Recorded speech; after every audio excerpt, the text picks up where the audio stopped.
ನೋಡಿ, ಟ್ರಾಯ್ನಲ್ಲಿರುವ ಆಸಿಫ್ ಶೇಖ್ನ ಮನೆಯ ಕೆಳಮಹಡಿಯನ್ನ ಸಂಪೂರ್ಣವಾಗಿ ಛಿದ್ರ ಮಾಡಿದಂತಹ ಸೇನೆ ಭದ್ರತಾ ಪಡೆಗಳು ಮನೆಯ ಮೇಲ್ಮಹಡಿಯಲ್ಲೂ ಕೂಡ ಆತ ಏನಾದ್ರೂ ಕುಕೃತ್ಯಕ್ಕೆ, ಭಾರತ ವಿರೋಧಿ ಚಟುವಟಿಕೆಗೆ ಆತ ಏನಾದ್ರೂ ಇಲ್ಲಿಂದ ಏನಾದ್ರೂ ಸ್ಲೀಪರ್ ಸೆಲ್ ಆಗಿ ಕೆಲಸ ಮಾಡ್ತಾ ಇದ್ದಾನ ಅನ್ನೋದ್ರ ಬಗ್ಗೆ ಮಾಹಿತಿಯನ್ನ ಪಡೆದುಕೊಂಡು ಈಗ ಮೇಲ್ಮಹಡಿಯಲ್ಲೂ ಕೂಡ ಅಧಿಕಾರಿಗಳು ಬಂದು ಎಲ್ಲವನ್ನು ಕೂಡ ಪರಿಶೀಲನೆ ಮಾಡಿದ್ದಾರೆ.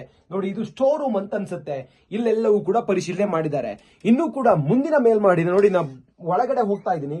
ಒಳಗಡೆ ನೋಡಿದಾಗ ನಿಮಗೆ ಇಲ್ಲಿ ಗೊತ್ತಾಗುತ್ತೆ ಇಲ್ಲಿ ಏನೇನಿತ್ತು ಅನ್ನೋದ್ರ ಬಗ್ಗೆ. ಇಲ್ಲೊಂದು ಬಾಕ್ಸ್ ಇದೆ.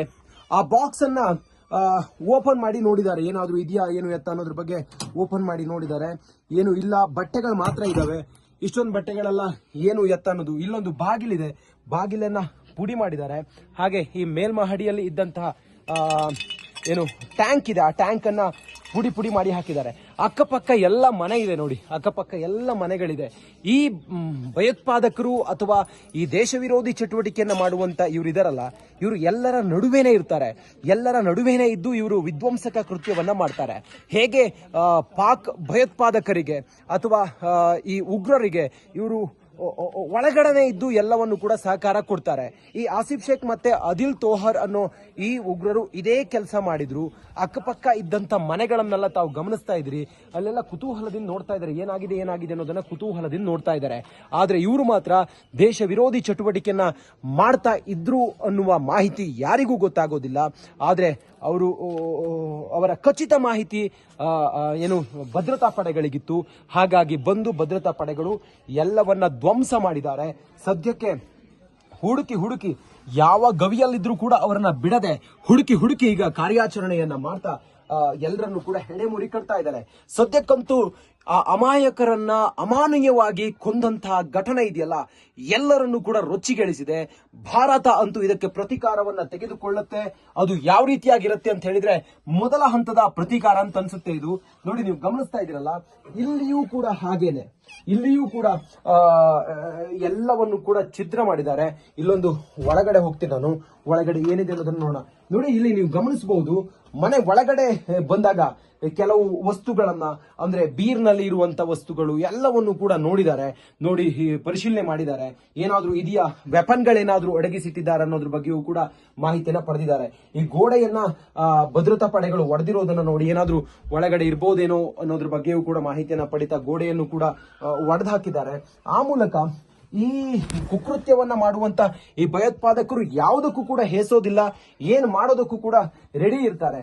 ಹಾಗಾಗಿ ಭದ್ರತಾ ಪಡೆಗಳು ಈ ಭಯೋತ್ಪಾದಕರು ಚಾಪೆ ಕೆಳಗಡೆ ನುಗ್ಗಿದ್ರೆ ಭದ್ರತಾ ಪಡೆಗಳು ರಂಗೋಲಿ ಕೆಳಗೆ ನುಗ್ತಾವೆ ಅನ್ನೋದಕ್ಕೆ ಇದೇ ಸಾಕ್ಷಿ. ನೋಡಿ, ಇಲ್ಲಿ ಬಾಳೆಹಣ್ಣಿನ ಸಿಪ್ಪೆ ಕೂಡ ಇದೆ.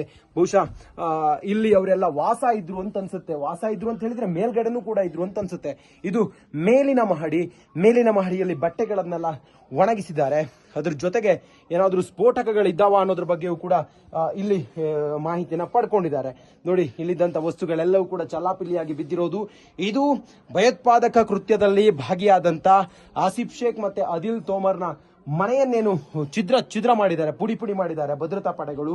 ಆ ಮನೆಯ ಒಳಗಡೆ ಈಗ ರಿಪಬ್ಲಿಕ್ ಕನ್ನಡ ಇದ್ದು ಸಂಪೂರ್ಣವಾದಂತಹ ಚಿತ್ರಣವನ್ನ ಕನ್ನಡಿಗರಿಗೆ ತಿಳಿಸುವಂತ ಪ್ರಯತ್ನವನ್ನ ಮಾಡ್ತಾ ಇದೆ. ಇದು ಕಾಶ್ಮೀರದಲ್ಲಿ ಈ ಹೊತ್ತಿಗೆ ಭದ್ರತಾ ಪಡೆಗಳ ಕ್ಷಿಪ್ರ ಕಾರ್ಯಾಚರಣೆ. ಆ ಮೂಲಕ ಈ ಕುಕೃತ್ಯದಲ್ಲಿ ಭಾಗಿಯಾದಂತ ಒಬ್ಬರನ್ನು ಕೂಡ ಇವರು ಹೆಡೆಮುರಿ ಕಟ್ಟದೆ ಬಿಡೋದಿಲ್ಲ ಅನ್ನೋದಕ್ಕೆ ಇದೇ ಈಗ ಆರಂಭಿಕವಾದಂತ ಉದಾಹರಣೆ. ನೋಡೋಣ ಮುಂದಿನ ಹಂತದಲ್ಲಿ ಹೇಗೆ ಇವರೆಲ್ಲರೂ ನಿರ್ನಾಮ ಆಗ್ತಾರೆ ಅನ್ನೋದನ್ನ. ರಿಪಬ್ಲಿಕ್ ಕನ್ನಡ ಇಲ್ಲೇ ಇದ್ದು ಸಂಪೂರ್ಣವಾದಂತ ಚಿತ್ರಣವನ್ನ ನಿಮ್ಮ ಮುಂದೆ ತೆರೆದಿಡ್ತಾ ಇದೆ. ಕಾಶ್ಮೀರದಿಂದ ರಂಜಿತ್ ಶಿರಿಯಾ, ರಿಪಬ್ಲಿಕ್ ಕನ್ನಡಕ್ಕಾಗಿ ಜೈ ಹಿಂದ್. ನೋಡಿ, ಟ್ರಾಯ್ನಲ್ಲಿರುವ ಆಸಿಫ್ ಶೇಖ್ನ ಮನೆಯ ಕೆಳಮಹಡಿಯನ್ನ ಸಂಪೂರ್ಣವಾಗಿ ಛಿದ್ರ ಮಾಡಿದಂತಹ ಸೇನೆ ಭದ್ರತಾ ಪಡೆಗಳು ಮನೆಯ ಮೇಲ್ಮಹಡಿಯಲ್ಲೂ ಕೂಡ ಆತ ಏನಾದ್ರೂ ಕುಕೃತ್ಯಕ್ಕೆ, ಭಾರತ ವಿರೋಧಿ ಚಟುವಟಿಕೆಗೆ ಆತ ಏನಾದ್ರೂ ಇಲ್ಲಿಂದ ಏನಾದ್ರೂ ಸ್ಲೀಪರ್ ಸೆಲ್ ಆಗಿ ಕೆಲಸ ಮಾಡ್ತಾ ಇದ್ದಾನ ಅನ್ನೋದ್ರ ಬಗ್ಗೆ ಮಾಹಿತಿಯನ್ನ ಪಡೆದುಕೊಂಡು ಈಗ ಮೇಲ್ಮಹಡಿಯಲ್ಲೂ ಕೂಡ ಅಧಿಕಾರಿಗಳು ಬಂದು ಎಲ್ಲವನ್ನು ಕೂಡ ಪರಿಶೀಲನೆ ಮಾಡಿದ್ದಾರೆ. ನೋಡಿ, ಇದು ಸ್ಟೋರ್ ರೂಮ್ ಅಂತ ಅನ್ಸುತ್ತೆ.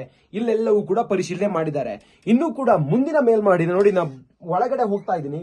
ಒಳಗಡೆ ನೋಡಿದಾಗ ನಿಮಗೆ ಇಲ್ಲಿ ಗೊತ್ತಾಗುತ್ತೆ ಇಲ್ಲಿ ಏನೇನಿತ್ತು ಅನ್ನೋದ್ರ ಬಗ್ಗೆ. ಇಲ್ಲೊಂದು ಬಾಕ್ಸ್ ಇದೆ, ಆ ಬಾಕ್ಸ್ ಅನ್ನ ಓಪನ್ ಮಾಡಿ ನೋಡಿದ್ದಾರೆ, ಏನಾದ್ರೂ ಇದೆಯಾ ಏನು ಎತ್ತ ಅನ್ನೋದ್ರ ಬಗ್ಗೆ ಓಪನ್ ಮಾಡಿ ನೋಡಿದ್ದಾರೆ. ಏನು ಇಲ್ಲ, ಬಟ್ಟೆಗಳು ಮಾತ್ರ ಇದಾವೆ.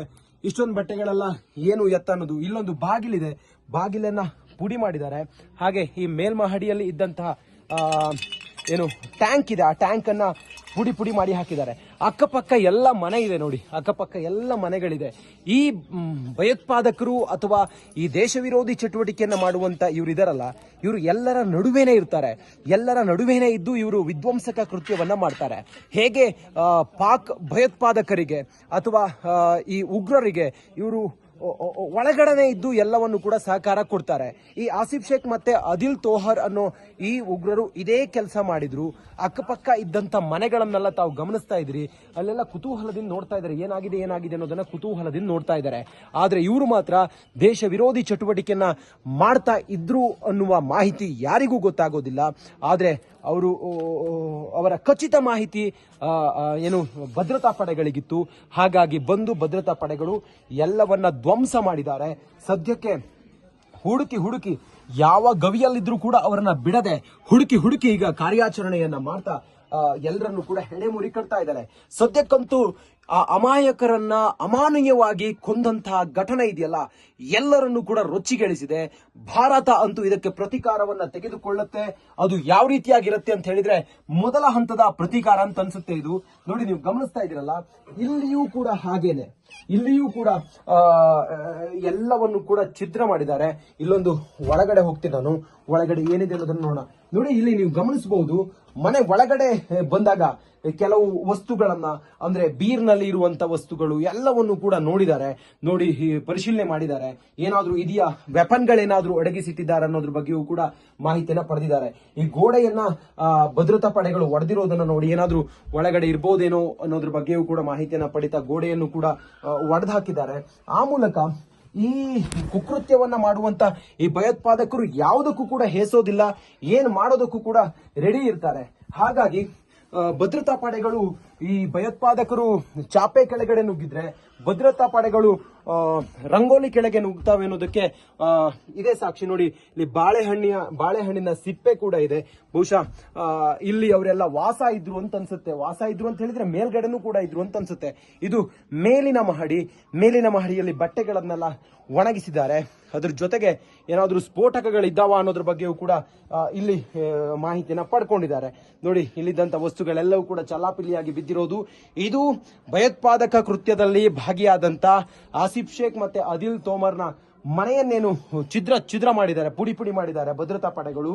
ಆ ಮನೆಯ ಒಳಗಡೆ ಈಗ ರಿಪಬ್ಲಿಕ್ ಕನ್ನಡ ಇದ್ದು ಸಂಪೂರ್ಣವಾದಂತಹ ಚಿತ್ರಣವನ್ನ ಕನ್ನಡಿಗರಿಗೆ ತಿಳಿಸುವಂತ ಪ್ರಯತ್ನವನ್ನ ಮಾಡ್ತಾ ಇದೆ. ಇದು ಕಾಶ್ಮೀರದಲ್ಲಿ ಈ ಹೊತ್ತಿಗೆ ಭದ್ರತಾ ಪಡೆಗಳ ಕ್ಷಿಪ್ರ ಕಾರ್ಯಾಚರಣೆ. ಆ ಮೂಲಕ ಈ ಕುಕೃತ್ಯದಲ್ಲಿ ಭಾಗಿಯಾದಂತ ಒಬ್ಬರನ್ನು ಕೂಡ ಇವರು ಹೆಡೆಮುರಿ ಕಟ್ಟದೆ ಬಿಡೋದಿಲ್ಲ ಅನ್ನೋದಕ್ಕೆ ಇದೇ ಈಗ ಆರಂಭಿಕವಾದಂತ ಉದಾಹರಣೆ. ನೋಡೋಣ ಮುಂದಿನ ಹಂತದಲ್ಲಿ ಹೇಗೆ ಇವರೆಲ್ಲರೂ ನಿರ್ನಾಮ ಆಗ್ತಾರೆ ಅನ್ನೋದನ್ನ. ರಿಪಬ್ಲಿಕ್ ಕನ್ನಡ ಇಲ್ಲೇ ಇದ್ದು ಸಂಪೂರ್ಣವಾದಂತ ಚಿತ್ರಣವನ್ನ ನಿಮ್ಮ ಮುಂದೆ ತೆರೆದಿಡ್ತಾ ಇದೆ. ಕಾಶ್ಮೀರದಿಂದ ರಂಜಿತ್ ಶಿರಿಯಾ, ರಿಪಬ್ಲಿಕ್ ಕನ್ನಡಕ್ಕಾಗಿ. ಜೈ ಹಿಂದ್.